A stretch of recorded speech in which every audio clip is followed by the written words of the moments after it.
How can you keep mosquitoes from eating you alive? Keep cool in extreme heat when air conditioning isn't an option? Or keep a raging wildfire from your front door? And how much wind can the average home stand up to? Stay tuned, because we're going to find out what happens when poor construction and high winds collide. We're blowing this baby down. This is Weather Hacks, your guide to the tips and tricks to hack the weather.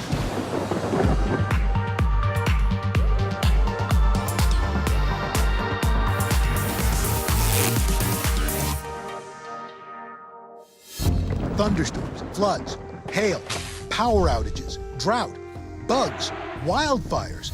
It can all make life pretty miserable. And while picking a fight with Mother Nature will get you nowhere, there are a few simple hacks that can make living with her a little bit easier. Getting caught in the rain can be fun and cool you down on a hot day, but some hot weather storms can make you run for cover. Pop-up storms happen all the time.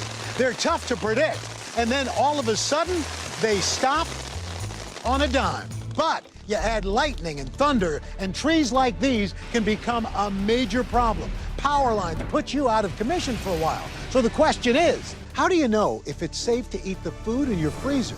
Here's a plan-ahead hack. If there's the threat of a power outage in your neighborhood, freeze a half-full mason jar of water in your freezer on its side. Keep it in your freezer upright. If you find that frozen ice jar has become a jar of water, time to toss your food. What happens if you need to light a candle, but you've got no matches? A AA battery and a gum wrapper can provide the coolest hack for lighting a fire. Cut the wrapper into a thin strip. Hold the metallic side ends onto the terminal ends of the battery. And check it out. Who knew? Move quickly, though, because this flame burns fast. You're caught outside. It's dark. You don't have any candles. Well, we've got you covered with a few hacks. Fill an empty soda can with cooking oil. Twist up a napkin or paper towel to use as a wick and light it up. A can of tuna packed in oil will work if you poke a hole in the top. Add a small piece of string and you've got a lamp. A tuna lamp. Oh, and you can eat the insides of your lamp for lunch later as well. Got a stick of butter around? Before it melts in the heat, cut about an inch off. Put it in a small container, poke a string wick in there, wipe the string with the butter, light it up, and you're good to go. Or stay where it's light. And then use that butter for toast. And finally, for our citrus fans out there, if you've got an orange on hand, cut the skin around the fruit and peel it gently from the orange, leaving the stem intact. The secret is, it works best if you let the orange dry out a little bit. Fill the orange with cooking oil and put some on the wick as well. Now you've got a candle that would make Martha Stewart proud.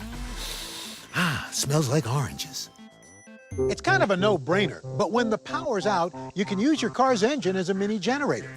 Plug an extension cord into a car inverter. Let your car run so you don't burn out the battery, and you can actually power a small appliance in the house or charge up your laptop. So no excuses for not working. Android users, you need a charge and you need it fast? Turn off all unnecessary apps before you start charging. If you're an iPhone user, put your phone in airplane mode first, then plug it in. If you've got an iPad, use its charging block for emergencies. It's a 12-watt charger, whereas your iPhone block is only 5 watts. Either of these hacks will save a third of the charging time. Just for the record, thunder does not only happen when it's raining. It can precede a storm, as can the aromatic scent of the rain, pain in your joints, and low-flying birds. Thunder and lightning always go together. The sound of thunder is due to the heat of the flash of lightning expanding the air around it. When the thunder rolls, it's echoing off the ground. Under typical atmospheric conditions, you can only hear thunder from about 10 miles away. And here's a hack you probably forgot about when you were a kid to find out how close a storm is to you. Count the number of seconds from the lightning to the thunder. Divide the number you count by 5, as every 5 seconds equals 1 mile. Thunderstorms can bring with them all sorts of drama, like flash floods, which cause raging torrents from the heavy rainfall, flooding streams, riverbeds, low-lying areas, and urban areas where impervious surfaces make it so that the water's got nowhere to go. Flash floods are serious. In fact, in 2016, they ranked #1 in weather-related deaths. If you're at home or at your business and this happens, you may find yourself trapped with nowhere to go but up. So here's a flood hack tip. Keep an axe handy on high floors or in the attic in case you actually have to break through the roof to be rescued. And thunderstorms have another secret weapon as well that can do real damage: hail. Hail, yes, that is more than rain falling from the sky. They're balls of ice, which seems a bit odd. Balls of ice falling in hot weather? But it happens. Hail occurs when updrafts and thunderstorms carry raindrops up into the colder parts of the atmosphere. The rain turns to ice way up there, then gets suspended in another updraft, continually growing in size, until, depending on what's going on in that storm, those hailstones are big enough for gravity to pull them back down to Earth fast and hard. Hail can be dangerous and costly, but there are a few things you can do to protect yourself and your home. We're here at the Insurance Institute for Business and Home Safety, or IBHS, where they test just how much damage hail really does. Once in a while, something like this falls from the sky. This is an actual mold of a hailstone that's called Vivian. Why? Well, back in July 2010, this hit a small town called Vivian in South Dakota.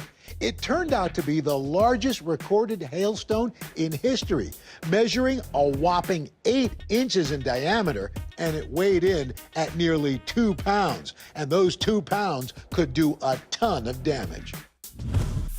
Time to shoot some hail. Fire in the hole!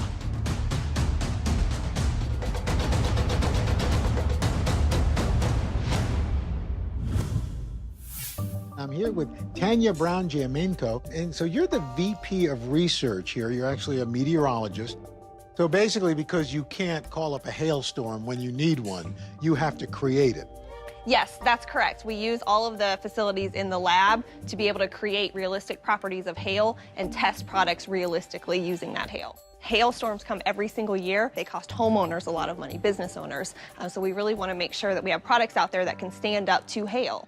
So how does it work? You can actually control the size of the hail?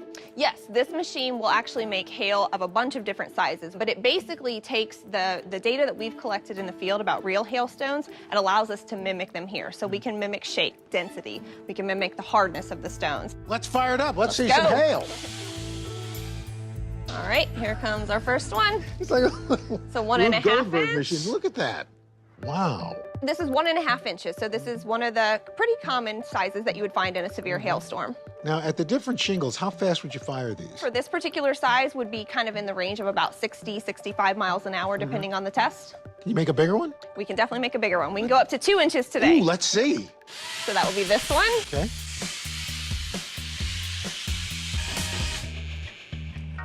Wow. It's a big guy. This would do some damage. Definitely. That one would come at about 70 to 75 miles an hour, so that one would definitely do some damage to most roof systems. And forget about your roof, what about your car? Your car would definitely have a lot of dents from that guy, too. So if you're renovating your roof or you're building a new house, what are some of the things you can do to hack hail, to make sure you try to mitigate your losses? One of the suggestions that we have is to use a Class 4 impact-resistant shingle. This particular technology uses a very flexible kind of rubber, and it's very stretchy, which gives the chance for the shingle to recover. When the hail impacts it, it'll come back to its original shape.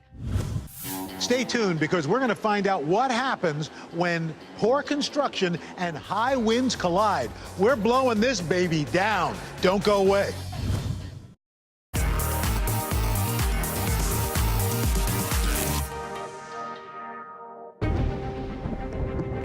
Forget about the winds from a tornado. High winds from thunderstorms can do real damage to your home.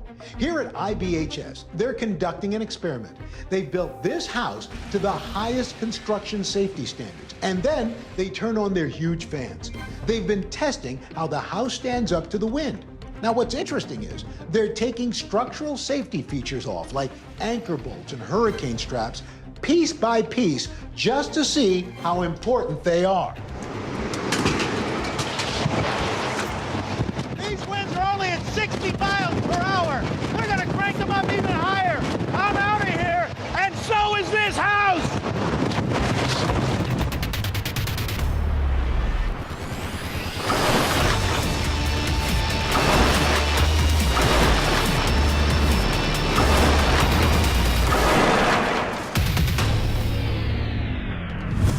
I don't know about you, but I would not want to be inside that house when those winds hit. But you know what? There's some simple things you can do. For about $1 a square foot, you can make your home more wind resistant. Start up at the top, at the roof. These clips clip your roof to the frame of the house, keeps it from blowing down. Now, also, you want to keep the energy that comes with these winds moving straight down into the ground and dissipating. These are wind straps. That keeps the walls together and anchored to the frame. And finally, these bolts connect the frame of your home to your foundation, keeping everything more secure. Think about it this way. Do you want to spend the money on granite countertops in the kitchen, or spend the money to keep your home intact? Is it me, or do summers seem to be getting hotter? Whatever the case, when it's scorching out, you head to the water. Millions of Americans go to the shore each year to beat the heat. And while a day at the beach may sound like a day at the beach, the sun's fun, but it can be dangerous. One of the most important things to remember in summer heat is to sunscreen up, and often. The UV index goes up and down based on things like cloud coverage and reflectivity, the time of day, moisture in the air, even the color of the sand you're on. You gotta take these numbers seriously and remember to reapply sunscreen on the kids and the family on a regular basis. Bring a Sharpie and write the application times right on the bottle so you don't forget. Now, if you do wind up with a burn, here's a hack. Fill an ice cube tray with aloe vera gel. Freeze it and use the cubes to literally cool that burn. Here are a few more beach hacks that may make your trip to the shore a little more stress-free. Protect your valuables. You can easily keep from losing your keys in the water by attaching a screw eye hook to a cork, and you use that as a keychain. Want to travel lighter? Just grab an empty pill bottle, attach a cord, put your money and key in there just to be safe, and wear it around your neck. Or better yet, protect all your gear from water and sand by putting them in an empty sealable plastic container. This little hack does double duty. Not only does it keep your phone safe, but it helps you reduce screen time so you can pay attention to what's more important, like your family and friends. Personally, I like to keep my can out of the sand. My beverage can. So what I do is I take a soup can, something like that. You cut the top off, you take your beverage can, you put that in. Now your bottom's protected. You want to protect the top? Take a cupcake liner, put that bad boy in there, stick a straw in it, and now you're protected top and bottom. Mmm.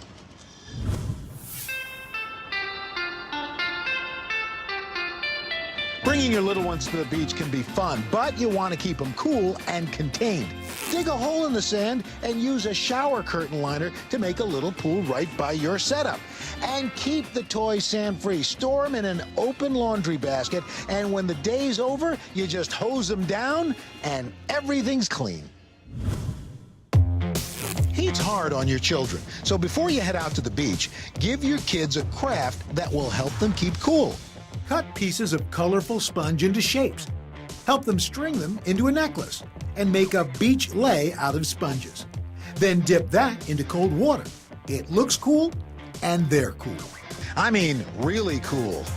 I may be starting a trend. Hopefully you'll never feel the sting of a jellyfish. But if it happens, a quick home hack is to apply meat tenderizer, baking soda, or plain white vinegar to the sting area. Now, you may have heard a myth about a certain bodily function that can help a jellyfish sting. Well, let's be clear. That's all it is. It's a myth. So there's no reason to unzip in front of a beach crowd. It doesn't work for many reasons. Number one, it's disgusting. If your kids come out of the water with their ears plugged, this hack is as easy as blowing up a balloon to help release the pressure. Here's a creative and fun way to keep the contents of your cooler cold and provide a little entertainment as the day wears on. Frozen water balloons. The heat of the day will cause them to eventually melt and then provide a refreshing and maybe annoying prank. When the heat index goes up, guess what else does? Bacteria growth, both in the surf and the sand. The ocean's filled with bacteria. Some haters refer to it as the world's biggest toilet. Just think about all those cruise ships, oil tankers, and seagulls. They gotta go somewhere. Extreme heat can make the bacteria levels actually increase, and the water can become toxic. So when you see a sign that the beach is closed, take it seriously. And as if that's not enough to creep you out, here's a fun fact that just may. On the average day here at the beach, there's 100 times more fecal matter in the sand than there is in the water. Why? That's because it decays much slower in the sand than it does in seawater. So what washes ashore stays ashore. So seriously, you may want to think twice the next time your kids want to do something like this. So make sure you have fun in the sun, but protect yourself from the things that can turn your day at the beach into a beach bummer.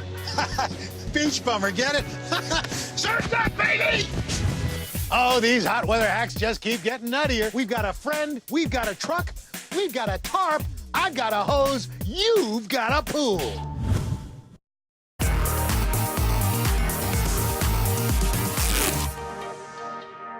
When extreme heat heads to town, there are very few escapes. For example, today it's going to be about 95 degrees. I've got an infrared thermometer. The sidewalk right now, whoa, 114 degrees. Let's see what the leather seats are like in this car. Man, 119 degrees? You sit on that in shorts, you're going to know it's hot. If the heat's got you down, your air conditioning isn't hacking it, well, here are a few DIY hacks that just may help. A nice cool ice pack could help a lot, but if you don't have one on hand, you could use any of these methods with a sealable bag. Take a wet household sponge, seal that baby up, then throw it in the freezer. Or fill a baggie with 1 part rubbing alcohol, 3 parts water, and throw that in the freezer. Dishwashing soap will also freeze up, and hey, it can be either blue or green. Or if you want fabulously cool, fill the bag with corn syrup, add a little bit of glitter, and oh, that's disco time, baby. Now, we all know that drinking water in the heat's important, but warm water isn't really all that refreshing, now is it? Want to cool a beverage faster in the freezer? Wrap it in a wet paper towel and put it in the freezer for about 15 minutes. The result? A drop by 10 degrees. And yes, that works with all beverages. Say you're in a place with no air conditioning, or maybe you're out camping. Well, I've got a super cool hack for you, literally, that is sure to impress your friends. You take a large styrofoam cooler, fill it with frozen water bottles. Using a marker, trace around a small fan on the top. At 2 dryer vents, cut holes, insert the fan, the vents, turn it on, and you've got chilled air for about 20 bucks. Here's a hack to help you stay cool at night. Sheets that have been cooled in the freezer will provide nice relief. Rubbing alcohol on the skin can also cool you down at bedtime. Let's not forget about our pets in the heat of the day. Make sure you keep them off the sidewalk because their paws are not going to really be able to withstand all that heat. And if they are outside, make sure they're hydrated and they stay in the shade. Here's another idea for a cool hack to keep them happy. Yes, yes. Put kibble or treats in an ice cube tray. Add low-sodium chicken or beef broth, then freeze. Or use an 8x8 pan. Add veggies and or apple slices. Then freeze this pan and it'll last for hours in a shady spot. Either way, your dog will eat it up. no sweat. Do dogs sweat? Well, while we're trying to figure that out, here's another cool idea. Fill a heavy-duty blow-up mattress with hose water instead of air. Place it in a shady area, and your pet will be chilling on a special waterbed all day in the shade. Oh, these hot weather hacks just keep getting nuttier and more crazy. It's hot here in the neighborhood. The kids are whining. You could go get an inflatable pool, easy peasy, right? Well, wrong. We've got a truck, we've got a friend, we've got a tarp, I've got a hose, you've got a pool. My friend Havana and I threw this together in a jiff. You just line the truck bed with the heavy-duty tarp, tape it all around to prevent slippage, and fill to about a foot or so with water. Is everybody having a good time? Yeah! Wow, my gosh! They're staying cool in the pool, and they can keep on trucking. Oh, somebody doesn't like getting splashed.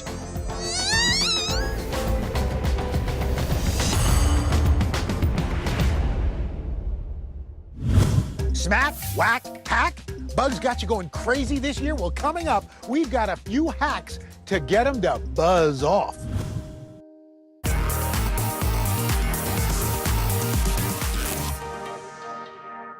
This is Weather Hacks, your guide to hacking the weather. Our climate's changing. The average global temperature has risen about 1.5 degrees Fahrenheit since the middle of the last century. This warming is increasing the chance of more heavy rainfall events. And all the things that come along with heat, like rain and humidity, make a bad hair day seem easy. You know, another one of nature's nasty nuisances when it's hot? Bugs. It seems like the hotter it gets, the more we see them. We brought in an expert entomologist at the American Museum of Natural History. This is a guy who knows his bugs. Louis Sorkin. Louis, Hi. Nice to have you. Thank you. Okay, so when it's hot out, what effect does that have on the production of bugs? Many insects do really well when it's hot, in the upper 80s and 90s. The hotter it is, the faster their life cycle will go through. So you might not even notice a nest in the spring, and all of a sudden you see lots of things around. Because of the heat? Because the heat has let them produce lots of young. So this is great for them right now. It sure is. Did you know that insects don't sweat? They're cold-blooded. This means in warm weather, they become more active. And a warmer climate means shifting habitats as well as increased numbers.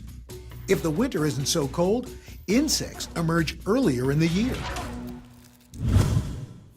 Why do some people seem to get bitten more often than other people? Did you count how many you have on that arm? I counted 86 on one arm. 86? Mm-hmm. The attractiveness for mosquitoes is carbon dioxide. So if someone who has exercised a lot might be breathing a lot, producing a lot more CO2. People who perspire a lot, some of the compounds in perspiration mixing with bacteria on the body can produce attractive chemicals for mosquitoes. Female mosquitoes need the protein in our blood for egg production, and the ladies prefer those with type O blood over those with A or B. Another thing that attracts mosquitoes, drinking beer. Scientists think it's the increased ethanol in your sweat, and you get hotter. Lou, we got this weather hack online.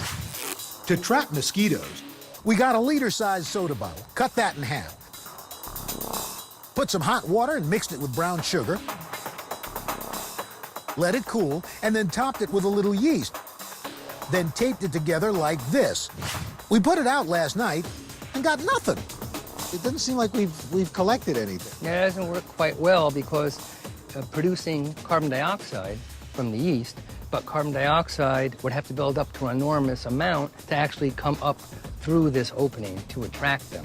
It's heavier than air, so it stays down low. Maybe if that were something turned on its side where they'll fly into it instead of having to go down, might actually produce more of a plume of carbon dioxide. What about those machines you see advertised that produce carbon dioxide? Are those effective? Yes, they're expensive, Yes. but yes, they produce carbon dioxide. They have a little fan in there too, so when the mosquitoes get too close, they're pulled in to the trap. I've heard you could spread coffee grounds in stagnant water that... No, I've never heard of that one. No, that's... No. But stagnant water's a bad thing. Stagnant water, like what you have in the gutters up here, there's leaves, and the water and the leaves mix. You have breakdown in organic material in there, and that's what mosquito larvae feed on. So clean out your gutters. So clean out the gutters. So what do you think about repellents? Which ones do you think are really effective? DEET, that's been around for many years, and also picaridin, another product that was used worldwide and now recently used in the US, that has a good effect on keeping mosquitoes from biting. Well, Lou, we found some homeopathic hacks to keep mosquitoes away. Mix equal parts of Indian lilac oil and pure coconut oil and apply it all over your body. Also, rub eucalyptus or lavender oil directly on skin. Put a few drops of citronella into candles or spray in the air. A few drops of tea tree oil in water sprayed on your face. Fill a spray bottle with water. Add 20 drops of lemon and eucalyptus essential oil.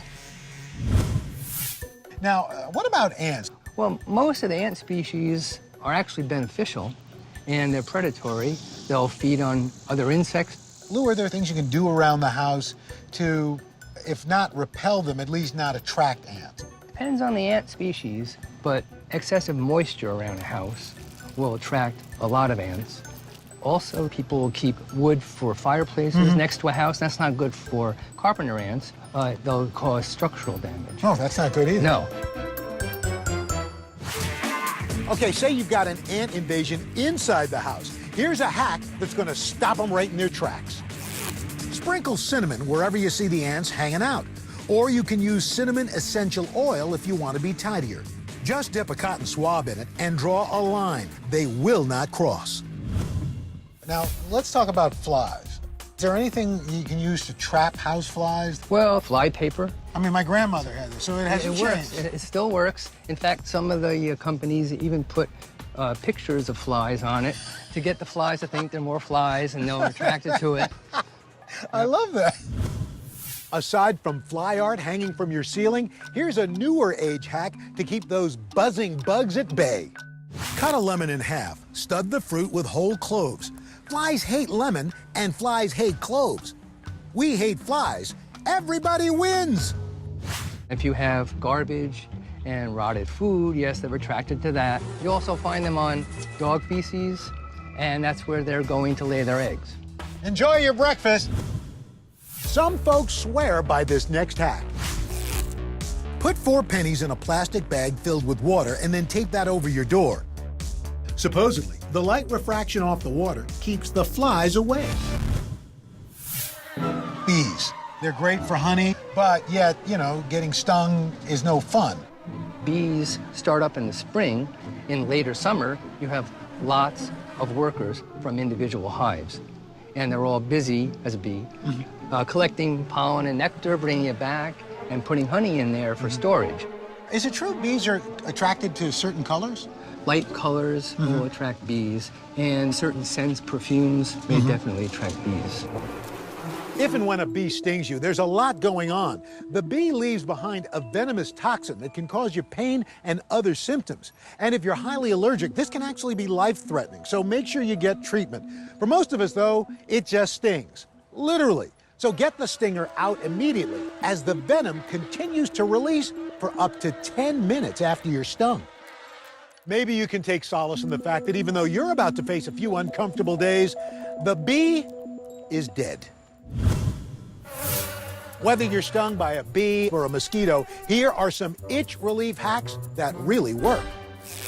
Toothpaste, the white kind, baking soda and water, table salt, apple cider vinegar, topical antihistamines, lemon juice, basil, cold compresses, and essential oils like menthol, camphor, tea tree, eucalyptus, nutmeg, and thymol. And finally, deer ticks are appearing in more and more places. These bad boys, or we should say girls, as it's the female of the species that bites, are no bigger in size than a sesame seed. Yet they can spread a debilitating disease. 50% of all deer ticks carry Lyme disease, which you do not want to get. Are you wondering about some hacks to keep them off your back or your front or your whole body? Tick hack number 1. Just like mosquitoes, ticks don't like DEET or picaridin. Tick hack number 2. Treat clothing, footwear, even tents with 0.05% permethrin.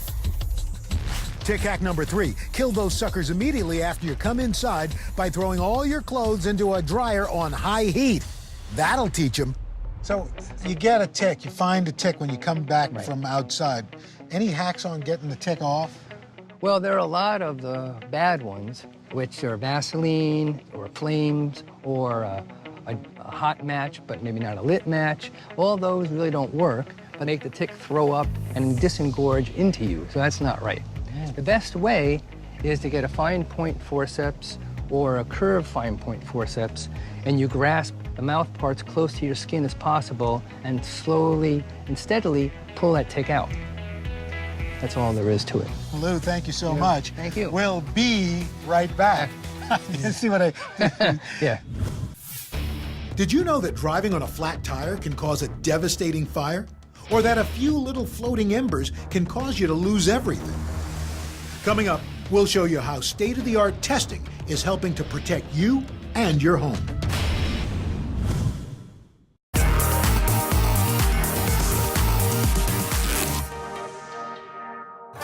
So far, we've learned some cold, hard truths about hail. Seen high winds take an entire house down. Learned how to keep our cool when things really heat up and when the bugs really bug us. We've talked floods, thunderstorms, hail, power outages, and there's another devastating heat and drought danger that we can't overlook. With the rising temperatures, research has shown that over a 45-year period beginning in 1970, the number of wildfires in the western states has tripled, while the annual area burned has increased by 6 times. Some wildfires are caused by spontaneous combustion of dead leaves, twigs, and trees in the heat and lightning strikes. But as hard as it is to believe, over 9 out of 10 wildfires nationwide are caused by humans. Wildfires usually occur in unpopulated areas, but they can explode very quickly and travel great distances, harming homes, agriculture, animals, and humans in their path. Here are some tips for you to help lower those numbers. Abandoned campfires are a common cause of wildfires. So always remember, when you're camping, allow the wood to burn completely to ash if possible. Then pour lots of water on the fire. Drown all those embers, not just the red ones. Remember, as Smokey Bear taught us all, if it's too hot to touch, it's too hot to leave. Kids, only you can prevent forest fires. Mow your lawn before 10 a.m., but never when it's windy or excessively dry. Metal lawnmower blades striking rocks can actually throw sparks and start fires. Whenever you're working outside with any mechanical equipment, keep a fire extinguisher and/or water handy. Be sure chains and other metal parts aren't dragging from your vehicle. They throw sparks as well. And when it comes to your car, check your tire pressure. Driving on exposed wheel rims or driving with worn brake pads can also cause fires. Don't burn debris in your yard when it's dry or windy, and only if legally allowed in your area.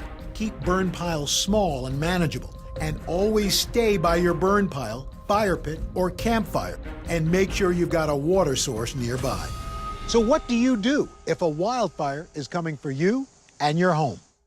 Create a fire break or fire line by removing a strip of vegetation or other combustible materials. The goal is to remove dead wood and undergrowth down to the mineral soil about 3 to 6 feet wide. Move heat sources like grills, propane tanks, and firewood stacks at least 10 feet from your home. Turn your sprinklers on and point them at the house. Fill all the pools, tubs, and garbage cans with water and place them around your exterior. Turn on all your house lights to make them more visible to firefighters. Move furniture inside to the center of the rooms. remove all flammable window treatments, and close the flue in your fireplace to protect from embers. While big flames are scary, embers are the most important cause of home ignition. We're here with Julie Ratzman. She's the CEO here at IBHS. Now, you do all kinds of testing with fire. What are you testing here? Here we're meticulously recreating an ember storm. So we create in our laboratory the right kinds of embers, the right kind of firebrands. We push them with some wind so that they attack the structures the way a realistic wildfire ember storm would look and the way it would act. Why are embers so dangerous? Well, the fire service does a really good job of breaking the walls of the fire down, but well outside the perimeter, embers are traveling and they will land either on or near a house or be pulled in through the ventilation system. They're gonna light up that whole house, take that house down, and then surrounding houses go down as well. Embers can travel for miles, even entering your house through air vents, ultimately burning the house down from the inside out. What are some of the things you can do? First and foremost, there's a concept called defensible space, just to create an area at least 5 feet, preferably 30 feet, where you don't really have anything combustible near the home. If you've got a wood fence that leads up to the house, try to put a metal plate between the end of the fence and the beginning of the house so that your fence doesn't act like a wick, and the fire just moves along from there to the house. Don't allow your gutters to get full of debris, which is basically kindling. Don't use pine straw mulch or other combustible material right up next to the side of the house. And just make sure that from a maintenance perspective, you don't have a lot of dead plants, tree limbs, and other things that are around that can just act as firebrands and transfer flames to the house.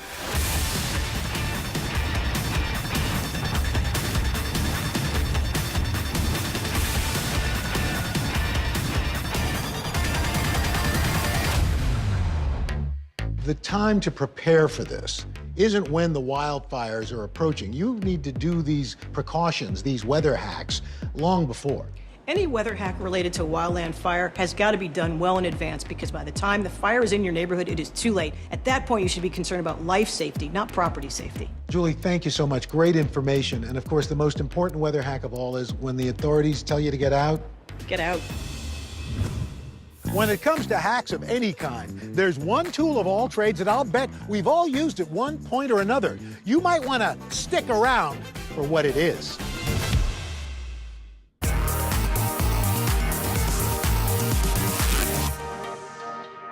Hopefully, we've enlightened you with many ways to hack the heat this hour.